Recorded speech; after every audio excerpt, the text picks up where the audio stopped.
বিরোধী দলনেতা শ্রী শুভেন্দু অধিকারী, আমাদের মাননীয় কেন্দ্রীয় মন্ত্রীগণ এবং বর্ধমান ও তার পার্শ্ববর্তী জেলা থেকে আগত আমাদের কর্মী বন্ধুরা, সুধী নাগরিকবৃন্দ, মা ও বোনেরা, একটা বিচিত্র পরিবর্তিত রাজনৈতিক পরিস্থিতির মধ্যে আজকে আমরা এখানে সভা করছি, প্রধানমন্ত্রীর সভা।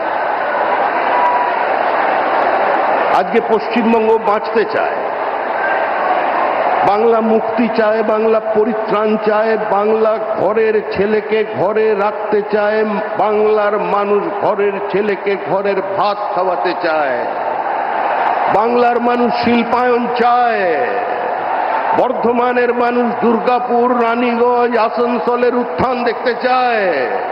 আজকে প্রধানমন্ত্রীর কাছে আমাদের আবেদন একটাই, আপনি আমাদের 1950 সালের 1960 দশকের এই দুর্গাপুরকে ফিরিয়ে দিন, আমাদের আসানসোলকে ফিরিয়ে দিন, আমাদের শিল্পায়নের ব্যবস্থা করে দিন।